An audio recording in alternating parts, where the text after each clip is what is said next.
नमस्कार दोस्तों, इस वीडियो में आपका स्वागत है। इस वीडियो में यूपीएससी सीएपीएफ 2021 में हिस्ट्री के जितने भी क्वेश्चंस आए हैं उन सारे क्वेश्चंस को सॉल्व करेंगे। और आपको पता होगा, अगर आपने मेरे पुराने वीडियोस देखे होंगे तो सिर्फ हम लोग क्वेश्चन को सॉल्व नहीं करते हैं, उस क्वेश्चन से रिलेटेड पूरे के पूरे टॉपिक को पढ़ते हैं और फिर उसके बाद उससे रिलेटेड जितने भी क्वेश्चंस आए हैं डिफरेंट एग्जाम्स में, जैसे सीएससी में, सीएपीएफ में, एनडीए में, सीडीएस में, उन सारे के सारे क्वेश्चंस को इकट्ठे सॉल्व करते हैं। तो आइए स्टार्ट करते हैं। फिर पहला क्वेश्चन पढ़ लीजिए आप। यहाँ पे आपको बोला गया है विच अमोंग द फॉलोइंग भक्ति सेंट्स डिडोंट बिलोंग टू निर्गुण स्कूल ऑफ भक्ति। तो देखिए, भक्ति सेंट दो कैटेगरी में डिवाइडेड थे। पहला निर्गुण स्कूल ऑफ थॉट और दूसरा सगुण। निर्गुण स्कूल ऑफ थॉट का ये मानना था कि भगवान फॉर्मलेस होते हैं, यानी एब्स्ट्रैक्ट फॉर्म में होते हैं। और सगुण भक्ति वालों का मानना था, सगुण भक्ति के भक्ति सेंट्स का ये मानना था कि भगवान जो है वो उनकी फॉर्म होती है। अब उदाहरण देख लेते हैं कि कौन कौन से भक्ति सेंट्स निर्गुण भक्ति सेंट में बिलीव करते थे। जैसे आपके कबीरदास जी हो गए, दादू दयाल हो गए जो कि गुजरात के बहुत फेमस भक्ति सेंट थे, ये सारे निर्गुण में आ रहे हैं। और सगुण के अंदर कौन हो गए, जैसे आपके तुलसीदास हो गए और इस तरह के जो भक्ति सेंट्स थे। तो आइए एनसीईआरटी में फिर इसे पढ़ लेते हैं डिटेल में। ये देखिए, ये बहुत ही इंपॉर्टेंट पेज है एनसीईआरटी का। सिर्फ इसी पेज से 4 से 5 सवाल आप देखेंगे डिफरेंट एग्जाम्स में पूछ लिए गए हैं। तो ध्यान से समझते हैं फिर इसे। New devotional path dialogue and dissent in northern India, ये मुख्यतः नॉर्दर्न इंडिया की बात की जा रही है। बोला जा रहा है सबसे पहले कबीरदास जी के बारे में। वीविंग अ डिवाइन फैब्रिक, आपको पता होगा पेशे से कबीरदास जी वीवर थे और इनका जो टाइम पीरियड माना जाता है वो 14 से 15 सेंचुरी का माना जाता है। और ये one of the most outstanding example है, पोएट और सेंट का कॉम्बिनेशन है। उसके बाद ये बोला गया है कि वर्सेस जो है कबीर जी का, उन्हें बीजक के रूप में कंपाइल कर दिया गया है और कबीर ग्रंथावली है। उसके अलावा बहुत सारे कंपोजिशंस कबीरदास जी के आदि ग्रंथ साहिब में भी देखने को मिलेंगे। तो ये बिल्कुल सही बात है। गुरु ग्रंथ साहिब जो कि सिखों का एक पवित्र धार्मिक ग्रंथ है, उसके अंदर बहुत सारे वर्सेस कबीरदास जी के लिए गए हैं। इवन मीराबाई के भी कुछ वर्सेस देखने को मिलते हैं। Kabir's poem have survived in several languages and dialects. जैसे निर्गुण पोएट्स की बात की जा रही है, यहाँ पे आप साफ साफ पढ़ सकते हैं। ये आप फिर से यहाँ पे पढ़ लीजिए। ये देखिए, निर्गुण पोएट्स। और उलट बंसी बोला जाता है, यानी आपको पता है ना वो जिनमें कबीर वाणी अगर आपने सुनी होगी तो फिर उलट बंसी आपने ज़रूर सुनी होगी। तो ये बात की जा रही है। उसके बाद और भी चीज़ें, जैसे निरंकार फॉर्म, यानी गॉड जो है वो फॉर्मलेस है, निराकार हैं, बिना आकार के हैं। इन चीज़ों पर भी बात की गई थी। आइए अब क्वेश्चन करते हैं। तो आपको पता चल गया होगा यहाँ पे निर्गुण भक्ति सेंट के बारे ही पूछा गया है, बट पूछा गया डिडोंट बिलोंग टू, यानी कौन से जो है वो नहीं बिलीव करते हैं या सगुण पे, यानी वो निर्गुण से संबंध अपना नहीं रखते हैं। कबीर, नानक, दादू दयाल या चैतन्य। तो अभी मैंने आपको बता दिया कबीरदास जी और दादू दयाल जी, ये दोनों जो है वो निर्गुण भक्ति सेंट्स हैं। और गुरु नानक भी इसी बात पे मानते हैं कि भगवान जो है वो फॉर्मलेस हैं। राइट। तो अब हमारे पास ऑप्शन बचा डी, चैतन्य। चैतन्य महाप्रभु कृष्ण जी के अनन्य भक्त थे और ये सगुण भक्ति सेंट हैं। तो इस टॉपिक में आगे बढ़ते हैं। आइए दूसरा क्वेश्चन करते हैं। ये एनडीए 2021 का है। यहाँ पे पूछा गया है विच of the following statement about the सगुण भक्ति ट्रेडिशन इज और आर करेक्ट। करेक्ट स्टेटमेंट हमें आइडेंटिफाई करना है। सगुण भक्ति tradition focuses on the worship of specific deities, जैसे विष्णु और उनके अवतार। सगुण भक्ति ट्रेडिशन में गॉड और गॉडेस को कंसेप्चुअलाइज किया है एंथ्रोपोमॉर्बिक फॉर्म में, यानी एंथ्रोपोमॉर्बिक फॉर्म का मतलब होता है मानव रूपी। तो यहाँ से हमारे दोनों ही स्टेटमेंट सही होते हैं, बोथ 1 और 2। हमने देख लिया था सगुण भक्ति सेंट्स के बारे में, मैंने आपको बहुत डिटेल में समझा दिया है। अब आइए नेक्स्ट क्वेश्चन की ओर बढ़ते हैं। Which one of the following does निर्गुण भक्ति रेफर्स टू। निर्गुण भक्ति के सेंट्स या निर्गुण भक्ति किसे कहा जाता है। Saivite form of worship, Vaishnavite, incarnation worship या एब्स्ट्रैक्ट फॉर्म ऑफ वर्शिप। तो मैंने आपको लेक्चर के स्टार्टिंग में ही बता दिया कि जब भगवान की एब्स्ट्रैक्ट फॉर्म होती है, यानी फॉर्मलेस माने जाते हैं, तो वो निर्गुण भक्ति सेंट्स या निर्गुण भक्ति को रेफर करते हैं। ये चीज़ भी अगेन एनसीईआरटी से ली गई है। तो ये क्लास 12 की थीम्स वाली एनसीईआरटी है। यहाँ पे आप साफ साफ पढ़ सकते हैं, लिखा हुआ है निर्गुण भक्ति on the other hand was worship of an abstract form of God, यानी निर्गुण भक्ति सेंट्स जो हैं वो एब्स्ट्रैक्ट फॉर्म ऑफ गॉड पे बिलीव करते हैं। ये एनसीईआरटी आप देख लीजिए ताकि आप इसे अच्छे से पढ़ सकें। भक्ति सूफी ट्रेडिशंस चैप्टर का नाम है। ये काफ़ी ज़्यादा इंपॉर्टेंट चैप्टर है, काफ़ी क्वेश्चंस इस चैप्टर से बनते हैं। आइए इससे रिलेटेड और भी क्वेश्चन कर लेते हैं। ये सीएपीएफ 2019 का क्वेश्चन है। यहाँ पे आपसे पूछा गया व्हाट इज संत भाषा। संत भाषा क्या है। लैंग्वेज ऑफ द निर्गुण मिस्टिक्स, लैंग्वेज ऑफ द उलट बंसी मिस्टिक्स, लैंग्वेज ऑफ द निराकार mystics and language of the सगुन मिस्टिक्स। तो अगेन ये भी एनसीईआरटी से डायरेक्टली पिक किया गया है। यहाँ पे आप पढ़िए, लिखा हुआ है Kabir poems have survived in several languages and dialects. बहुत सारी भाषाओं और बोलियों में कबीर जी के पोएम्स देखने को मिलते हैं और कुछ को स्पेशल लैंग्वेज ऑफ निर्गुण पोएट्स में भी कंपाइल किया गया है, जैसे संत भाषा। ये पढ़िए, यानी आप समझ गए कि संत भाषा जो है वो कैसी फॉर्म वाली है, निर्गुण फॉर्म, क्योंकि ये कबीरदास जी से रिलेटेड है। तो फिर इस क्वेश्चन का आंसर क्या बना, CAPF 2019 वाले क्वेश्चन का, लैंग्वेज ऑफ द निर्गुण मिस्टिक या उलट बंसी। तो इसे आपको बहुत ही ध्यान से ऑब्जर्व करना चाहिए। यहाँ पे बोला गया है निर्गुण पोएट्स की जो कंपोजिशन है वो संत भाषा कहलाती है, जबकि उलट बंसी जो है उन्होंने वो संत भाषा नहीं है, वो चीज़ें बाकायदे लिखी हुई हैं, यानी पोएम्स के रूप में कही गई हैं, राइट। और जो निर्गुण पोएट जो चीज़ें लिखी गई हैं स्पेशल लैंग्वेज में, डायलेक्ट्स में, वो संत भाषा कहलाती हैं। तो इसका आंसर निर्गुण पोएट्स बना। आंसर है फिर यहाँ पे ऑप्शन ए। थोड़ा टफ क्वेश्चन था, क्योंकि अगर आपने बहुत ही डिटेल में पढ़ रखा है तो ही फिर आप इस क्वेश्चन का आंसर कर पाते। आइए नेक्स्ट क्वेश्चन की ओर बढ़ते हैं। अगला क्वेश्चन पढ़िए, verses ascribe to poet saint Kabir has been compiled in which of the following tradition. Bijak तो सबको पता होता है कि कबीरदास जी की जो भी ग्रंथियाँ हैं उन्हें कंपाइल करके बीजक बोला जाता है। कबीर ग्रंथावली, ये तो नाम में ही कबीर है, तो फिर ये भी आप सही कर लेते। बट यहाँ पे आदि ग्रंथ साहिब में आपको डाउट होता, बट मैंने आपको एनसीईआरटी में दिखा दिया है। आप दोबारा पढ़ लीजिए कि जो बीजक है is preserve by the Kabir Panth, यानी कबीर के ट्रेडिशन में बिलीव करने वाले बीजक को प्रिजर्व करके रखे हुए हैं। और उसके बाद अदर जो प्रोविंस हैं उनमें कबीर ग्रंथावली और कुछ जगहों पे आदि ग्रंथ साहिब में भी कॉम्पोजिशन देखने को मिलते हैं। तो फिर इसका आंसर बन गया ऑप्शन बी 1, 2 एंड 3। ये डायरेक्ट क्वेश्चन एनसीईआरटी का है। अगर आपने एनसीईआरटी जो थीम्स वाली बुक है अच्छे से पढ़ी है तो इस क्वेश्चन का आंसर आप कर पाते। अदरवाइज बहुत लोगों को लगता, अगर एलिमिनेशन टेक्निक से जाते तो, कि आदि ग्रंथ साहिब जो है वो सिखों का एक पवित्र धार्मिक ग्रंथ है, तो वहाँ से वो एलिमिनेट कर लेते 3 को, तो फिर आंसर ए होता। बट ये गलत हो जाता। जो आदि ग्रंथ साहिब है उनमें बहुत सारे डिफरेंट टाइप ऑफ जो भक्ति सेंट्स है उनकी कंपाइलेशंस देखने को मिलती हैं। आइए अगला क्वेश्चन करते हैं। ये मिडिवल हिस्ट्री का है। पूछा गया है 17 और 18th सेंचुरी के जाट पीजेंट्स को आपको क्रोनोलॉजिकल ऑर्डर में लगाना है। बदन सिंह, राजा राम जाट, गोकुल जाट और चूड़ामन जाट। तो इस बुक का, इस क्वेश्चन का सोर्स क्या है, मैंने मिडिवल हिस्ट्री जो आती है सतीश चंद्रा की, वो मैंने यहाँ पे लगाई है। आप इसे थोड़ा पढ़ लीजिए, उसके बाद इसकी ट्रिक भी है एक, उससे भी याद रख सकते हैं हम लोग। देखिए बोला गया है जाट्स के बारे में, Jat is a caste of agriculturist जो कि दिल्ली, आगरा और मथुरा वाले रीजन में रहते हैं। Jat peasants around Mathura revolted under the leadership of Jat जमींदार इन 1669 एंड अगेन इन 1688। उसके बाद इस जो रिवोल्ट से उन्हें क्रश कर दिया गया और फिर ये द एरिया रिमेंड डिस्टर्ब। और औरंगजेब की डेथ के बाद बहुत सारी चीज़ें देखने को मिली, जैसे यहाँ पे Jat state of Bharatpur set किया गया चूड़ामन और बदन सिंह के द्वारा। उसके बाद फिर मुगल रेवेन्यू एडॉप्ट किया गया। और फिर आप यहाँ पे अगेन पढ़िए कि इसके जो सक्सेसर आए Raja Ram and he successor Churaman was compelled to submit, right. तो आप इस टेक्स्ट को पढ़ लेंगे, आपको इसके PDF भी मिल जाएगी हमारे टेलीग्राम चैनल पे, आप यहाँ से पढ़ लीजिए फिर से। बोला गया है 1669 में the Jat of Mathura region broke out into rebellion Gokula, और 1685 में सेकेंड अपराइजिंग देखने को मिली राजा राम के लीडरशिप में। तो फिर इस क्वेश्चन का आंसर क्या बना, ऑप्शन ए। सबसे पहले यहाँ पे गोकुल जाट है, गोकुला जाट, उसके बाद राजा राम जाट, फिर चूड़ामन जाट, फिर बदन सिंह। 3, 2, 1, 4, 3, 2, 4, 1। ये क्वेश्चन सभी के लिए थोड़ा डिफिकल्ट था, अगर आपने ये बुक में पढ़ा होगा तो। दोस्तों इसके ट्रिक भी होती है।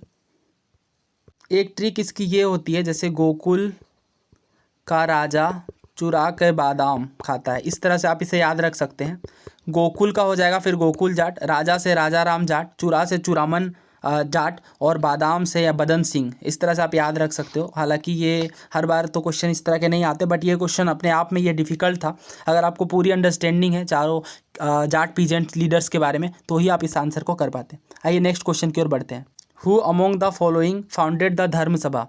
तो धर्म सभा क्या था, राजा राम मोहन रॉय ने जो ब्रह्मो समाज स्थापित किया था जिसमें सती प्रथा की भर्त्सना की गई थी, उसी को काउंटर करने के लिए, उसी के विरोध में राजा राधाकांत देव ने धर्म सभा की स्थापना की थी। अगेन ये क्वेश्चन, ये जो टॉपिक है वो तो बहुत जगहों पे कवर है, बट मैंने पहले एनसीईआरटी को लगाया है। When Raja Ram Mohan Roy campaigned against sati and formed the Brahmo Samaj, defenders of Sati formed धर्म सभा। कहने का मतलब ये है कि जब राजा राम मोहन रॉय ने सती प्रथा के खिलाफ ब्रह्मो समाज को बनाया तो सती प्रथा के समर्थकों ने धर्म सभा स्थापित की और उसके अंदर बोला गया, पेटिशनर ने यह दायर किया कि ब्रिटिशर्स को कहा गया कि आप सती के अगेंस्ट कोई भी लेजिस्लेशन पास ना करें। When reformers demanded education for girls, many protested that this would be disastrous for society। जब प्रोटेस्टर ने ये डिमांड किया कि एजुकेशन के लिए गर्ल्स के लिए एजुकेशन भी स्टार्ट किया जाए तो उस टाइम पे जो धर्म सभा है उसके अंदर ये आर्गुमेंट दिया गया कि ये सोसाइटी के लिए डिजास्ट्रस होगा। तो यहाँ पे आप इसके समर्थक के बारे पढ़ सकते हैं। उसके बाद मैंने स्पेक्ट्रम का भी स्क्रीनशॉट लगा दिया है। देव समाज की स्थापना की गई थी शिव नारायण अग्निहोत्री के द्वारा 1887 में लाहौर में। जो ये पहले ब्रह्मो फॉलोवर थे, बाद में इन्होंने अपनी अलग से सोसाइटी इस्टेब्लिश कर ली। उसके बाद धर्म सभा की बात की जा रही है। राधाकांत देव फाउंडेड दिस सभा इन 1830, यानी ब्रह्मो समाज कब बना? 1828 में, और इसी के 2 साल बाद इसे काउंटर करने के लिए धर्म सभा की स्थापना राधाकांत देव ने 1830 में की। और इसमें यहाँ पे जो है वो ये बोला गया कि स्टेटस को मेंटेन किया जाए, जैसी चीज़ें चल रही है वैसी ही चलते रहे सोशो रिलीजियस मैटर्स में। और इवन इन्होंने अबोलिशन ऑफ सती को भी अपोज किया। लेकिन एक बात गौर करने वाली है कि it favoured the promotion of western education even for girls. इन्होंने वेस्टर्न एजुकेशन की डिमांड की इवन गर्ल्स के लिए भी। हालांकि इन्होंने सती प्रथा का एबोलिशन को कंप्लीट एबोलिशन के विरोध की थी, बट वेस्टर्न एजुकेशन के प्रमोशन की बात इनके द्वारा देखी जा रही है। तो कभी ये स्टेटमेंट में बना करके पूछ सकते हैं कि धर्म सभा वर completely against the promotion of western education for girls, तो ये स्टेटमेंट गलत हो जाएगा क्योंकि इन्होंने फेवर किया था promotion of western education for girls के लिए। आइए भारत धर्म महामंडल के बारे में पढ़ लेते हैं। ये all India pan India level का ऑर्गेनाइजेशन था जो ऑर्थोडॉक्स एजुकेटेड हिंदूज के द्वारा स्थापित किया गया था। इनमें जो Hinduism against the teaching of ये आर्य समाजिस्ट थियोसोफिस्ट वगैरह के ये विरोध में बनाया गया था और डिफेंड कर सके हिंदुइज्म अंडर सनातन धर्म सभा। इस तरह की बहुत सारी सभाएँ देखने को मिली थी। ठीक है, आगे नेक्स्ट क्वेश्चन की ओर बढ़ते हैं। Initially, what was the purpose of setting up of hill station during the colonial period in India? प्रारंभ में हिल स्टेशन को स्थापित करने के पीछे कौन सा उद्देश्य था? To serve as winter capital, to serve the need of British army, to source timber from forest, to set up sanatoria. तो इनिशियली बहुत सारे लोगों को ये लग सकता है कि जैसे शिमला वगैरह की जो कॉलोनियल पीरियड में हिल स्टेशन सेट किए जाते थे वो विंटर कैपिटल के रूप में ही सेट किए जाते होंगे, बट ये बात गलत है। आप यहाँ पे पढ़िए, मैंने ये themes in Indian history part 3 का पेज नंबर 327 का स्नैपशॉट लगाया हुआ है, आप इसे ध्यान से पढ़िए। बोला जा रहा है फर्स्ट हिल स्टेशन के बारे में कि जो फाउंडिंग और सेटलिंग की गई हिल स्टेशन की वो इनिशियली कनेक्टेड थी नीड्स ऑफ ब्रिटिश आर्मी से। क्यों ब्रिटिश आर्मी की ये ज़रूरतों से संबंधित थी? क्योंकि शिमला को गोरखा वार के टाइम पे स्थापित किया गया था ताकि जो ब्रिटिश आर्मी की मिलिट्री नीड्स हैं उन्हें फुलफिल किया जा सके।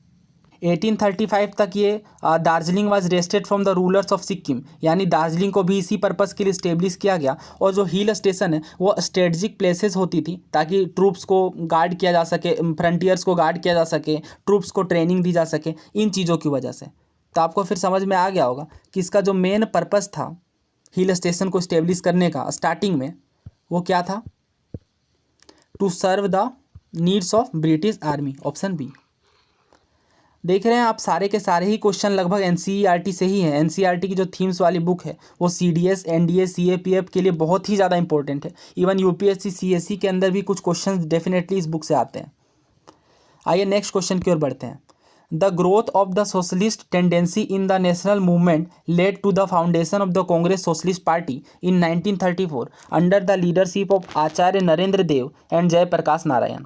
बोला जा रहा है कि जो सोशलिस्ट टेंडेंसी का ग्रोथ हुआ नेशनल मूवमेंट में वो आगे चल के 1934 में सोशलिस्ट पार्टी के रूप में, कांग्रेस सोशलिस्ट पार्टी के रूप में देखने को मिला। और इनके जो लीडर्स थे वो 2 प्रमुख कद्दावर नेता थे, आचार्य नरेंद्र देव और जयप्रकाश नारायण।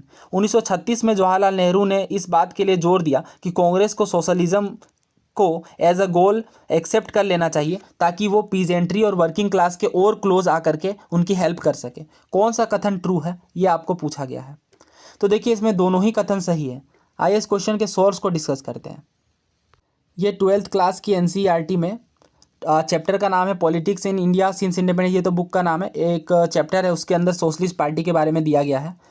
अब यहाँ पे ये लिखा हुआ है कि सोशलिस्ट पार्टी की जो जड़ें हैं वो मास मूवमेंट के स्टेज से ही देखने को मिलती है। 1934 में कांग्रेस सोशलिस्ट पार्टी की स्थापना की गई थी दो प्रमुख नेताओं के द्वारा, आचार्य नरेंद्र देव और जयप्रकाश नारायण के द्वारा।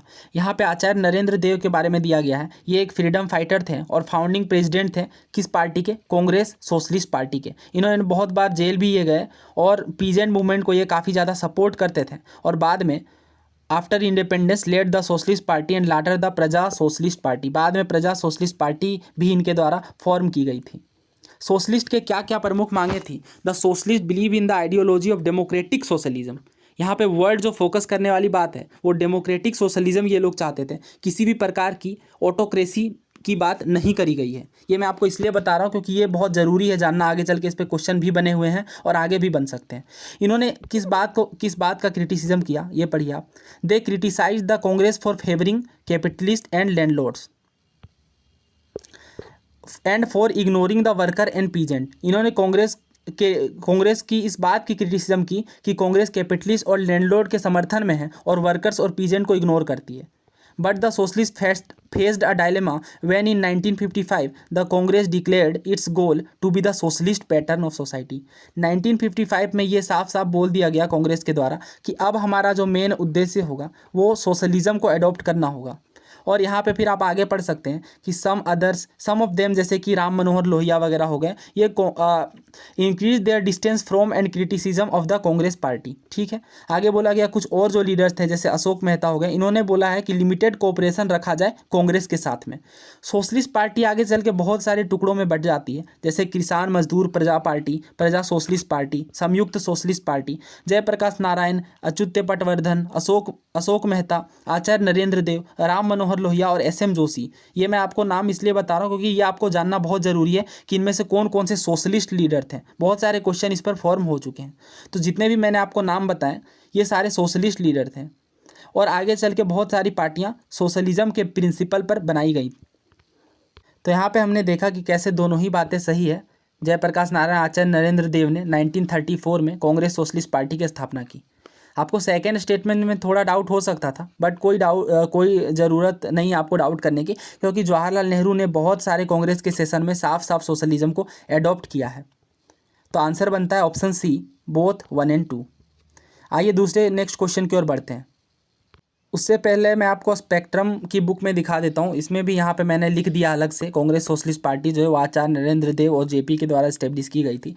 यहाँ पे साफ साफ दिया हुआ था लॉर्ड विलिंगटन वाले सेक्शन में, लास्ट में इनका जो पोर्शन है ना, रेफरेंस चीज़ें जिसमें दी गई हैं सारे के सारे गवर्नर जनरल्स के बारे में, वहाँ पे लिखा हुआ है establishment of all India Kisan Sabha in Congress socialist party by Acharya Narendra Dev and Jayaprakash Narayan in 1934। तो ये बहुत ही ज़्यादा इंपॉर्टेंट फैक्ट है। देखिए कितने सारे क्वेश्चन इस टॉपिक से आए हैं। ये क्वेश्चन यूपीएससी सीएससी 1996 में पूछा गया है। आपसे पूछा जा रहा है which who among the following was the prominent leader of the Congress socialist party. तो अभी मैंने आपको दिखा दिया, आचार्य नरेंद्र देव बहुत बड़े सोशलिस्ट लीडर थे। इन्होंने कांग्रेस सोशलिस्ट पार्टी की स्थापना भी की थी। इनके साथ और कौन थे अभी मैंने आपको 2-3 बार ये दिखा दिया, ये आप फिर से पढ़ लीजिए क्योंकि ये बहुत ही ज़्यादा इंपॉर्टेंट है। आचार्य नरेंद्र देव और जयप्रकाश नारायण, ये दो सोशलिस्ट बहुत बड़े सोशलिस्ट लीडर थे जिन्होंने मिल करके कांग्रेस सोशलिस्ट पार्टी की स्थापना की थी। तो ऑल्दो सिर्फ ऑप्शन में आचार्य नरेंद्र देव है इसलिए इसका आंसर बनता है डी। अगर इसके साथ यहाँ पे आपको अगर आचार्य नरेंद्र देव के साथ जयप्रकाश नारायण भी दे दिया जाता तो दोनों ही आंसर बन जाते हैं। आइए और क्वेश्चन देखते हैं इससे रिलेटेड। ये क्वेश्चन यूपीएससी सीएससी 2015 में पूछा गया है। आपसे पूछा जा रहा है कांग्रेस सोशलिस्ट पार्टी के बारे में कौन सा कथन सही है। पहला बोला गया it advocate the boycott of British goods and evasion of taxes. ऐसी कोई भी बात कहीं पे भी देखने को नहीं मिली है। बट आगे पढ़ते हैं। It wanted to establish the dictatorship of proletariat.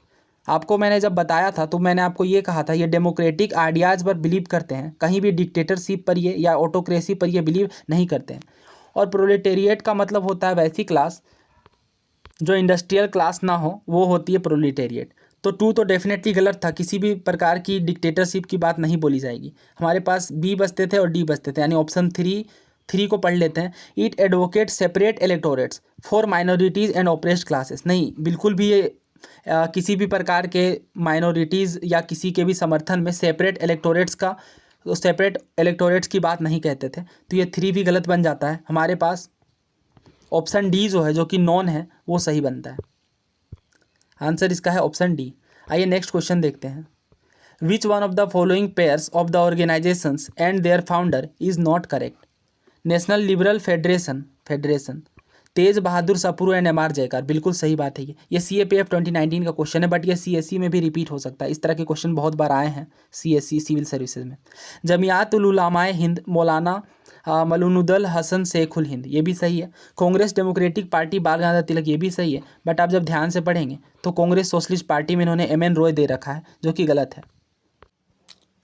दोस्तों MN रॉय जो है वो इंडिया के अंदर सोशलिस्ट ना होकर के कम्युनिस्ट पार्टी की इन्होंने स्थापना की है, ताशकंद वाले ग्रुप की। तो MN रॉय एक सोशलिस्ट लीडर ना होकर के कम्युनिस्ट लीडर है, ये बात आप ज़रूर याद रखिए। अगर आप मेंस में भी देखेंगे तो वहाँ पर भी PSIR के सिलेबस में MN रॉय मेंशन्ड है। इसके अलावा भी आपको ये पता होना चाहिए ये बहुत बड़े कम्युनिस्ट लीडर है। इसका स्पेशल आपको स्पेक्ट्रम में भी मिल जाएगी इसकी मेंशन, और ये बहुत बार क्वेश्चन में भी पूछा गया। आइए अगले क्वेश्चन की ओर बढ़ते हैं। ये क्वेश्चन UPSC EPFO में पूछा गया है। 2021 में पूछा जा रहा है कि कौन से मेंबर जो हैं वो सोशलिस्ट ग्रुप से नहीं जुड़े हुए थे? जयप्रकाश नारायण, राजेंद्र प्रसाद, NG रंगा, नरेंद्र देव। तो आप जयप्रकाश नारायण और नरेंद्र देव को तुरंत ही एलिमिनेट कर देंगे, क्योंकि इन्होंने कांग्रेस सोशलिस्ट पार्टी की स्थापना की थी और ये बहुत बड़े सोशलिस्ट लीडर थे। NG रंगा और राजेंद्र प्रसाद के बारे में आपको कन्फ्यूजन हो सकता है, तो याद रखिए जब मैंने आपको सोशलिस्ट लीडर के बारे में बताया था उस जगह पे भी NG रंगा का जिक्र आया था। उसके अलावा जब इसी चैप्टर में आप नेक्स्ट टॉपिक को पढ़ेंगे, स्वतंत्रता पार्टी, जो one of the largest party थी कांग्रेस के अलावा, तो स्वतंत्रता पार्टी में भी आप यहाँ पे पढ़ेंगे KM मुंशी, NG रंगा, मीनू मसानी और कांग्रेस के बहुत सारे ओल्ड कांग्रेस लीडर जो कि वेटरन लीडर्स थे, जैसे राजगोपालाचारी।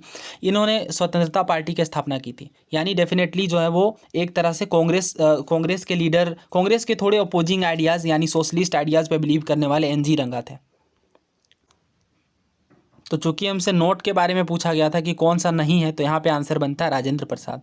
वैसे भी अगर आपको ब्रीफ आइडिया होगी हिस्ट्री की, तो आप यहाँ पे ऑप्शन एलिमिनेशन टेक्निक के बाद इस आंसर को निकाल लेते हैं। आइए लास्ट क्वेश्चन देखते हैं, फिर जितने भी बचे हुए क्वेश्चन हैं वो नेक्स्ट वीडियो में कवर करेंगे हम लोग। यहाँ पर आपको ये बोला गया था Congress socialist Party was founded in 1934 by, ये BPSC का क्वेश्चन है। आपको पता चल ही गया होगा इसका आंसर, मुझे तो बताने की भी ज़रूरत नहीं पड़ेगी। जयप्रकाश नारायण और आचार्य नरेंद्र देव, इन दो वेटरन लीडर्स ने मिल करके कांग्रेस सोशलिस्ट पार्टी की स्थापना 1934 में की थी। तो आप देख रहे हैं ह्यूज रिपीटेशन देखने को मिल रहा है क्वेश्चंस में, बहुत सारे क्वेश्चन डायरेक्टली रिपीटेड हैं। और इवन ये जो डिफ़िकल्ट टाइप के क्वेश्चंस होते हैं, जैसे ये क्वेश्चन आपका हो गया ये वाला, कौन से जो है वो सोशलिस्ट ग्रुप से नहीं बिलोंग करते हैं, इस तरह के क्वेश्चन थोड़े ट्रिकी होते हैं, टफ होते हैं। तो आप जब PYQ को सही से एनालाइज कर लेंगे तो इस तरह के क्वेश्चन आप आंसर कर सकते हैं। अब जितने भी क्वेश्चन बचे हुए हैं इसी टॉपिक से मैं सारी स्वतंत्रता पार्टी और जितनी भी पार्टियां थी उन सबको ब्रीफ में डिस्कस करूंगा नेक्स्ट वीडियो में।